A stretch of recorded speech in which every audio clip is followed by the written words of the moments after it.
పశ్చిమ నియోజకవర్గం వైఎస్ఆర్సీపీ అభ్యర్థి ఆడారి ఆనంద్ కుమార్ శుక్రవారం నామినేషన్ దాఖలు చేసేందుకు సన్నాహాలు పూర్తి చేశారు. దీనిలో భాగంగానే పశ్చిమ నియోజకవర్గం ప్రాంతీయ కార్యాలయంలో ముఖ్య నాయకుల సమావేశం జరిగింది.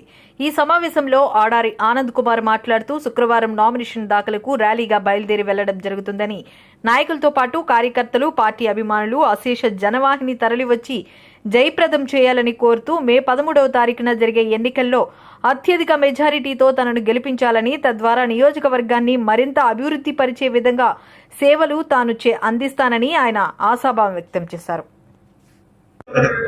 రేపు వెస్ట్ నియోజకవర్గం నుంచి వైఎస్ఆర్సీపీ పార్టీ అభ్యర్థిగా రేపు నామినేషన్ వేయబోతున్నాను.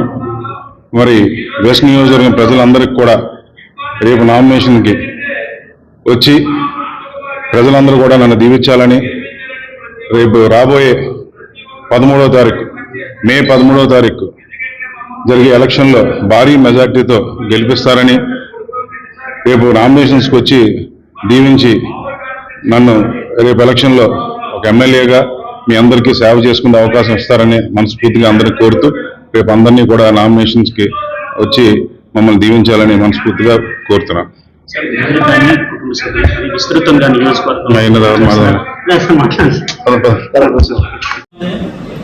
మంచివాడు, మనవాడు, నిస్వార్థపరుడు, నిరంతరం సేవ తత్పరుడు మన ఆడారి ఆనంద్ కుమార్ గారు. మరి గత 15 నెలల నుంచి మన ఏరియాలో ఎన్నో సేవా కార్యక్రమాలు చేస్తూ పెన్షన్ రాని వాళ్ళకి చాలా మందికి పెన్షన్లు ఆయన సొంత నిధులతో ఇవ్వడం, మరి ఇది చాలా మన అదృష్టకరం.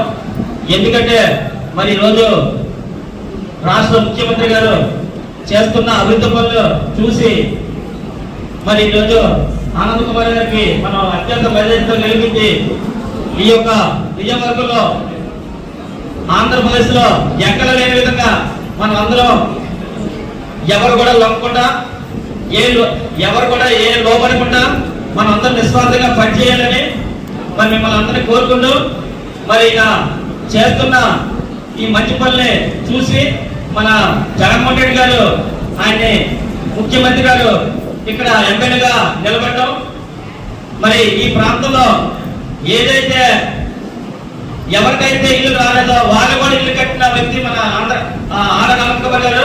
మరి ఆయన మనం ఎవరు కూడా వెన్నుపోటు పడకుండా నిస్వార్థంగా మనం అందరం పనిచేయాలని మిమ్మల్ని అందరూ కోరుకుంటున్నాను. ఎందుకంటే మరి గతంలో చూసాం, అలాగే మళ్ళా విజయపాత్ర వెన్నుపోటు పోలీసులు చాలా మంది ఉన్నారు. ఈ రోజు అలా చేయకుండా నిస్వార్థంగా మనం అందరం పనిచేయాలి. ఆయన మన అత్యంత మెజారిటీతో గెలిపించి మరి మనం ఇది గిఫ్ట్ గా అక్కడ రాష్ట్ర ముఖ్యమంత్రి గారికి మనం అందరూ అందజేయడం మిమ్మల్ని అందరూ కోరుకుంటూ సెలవు తీసుకుంటాం.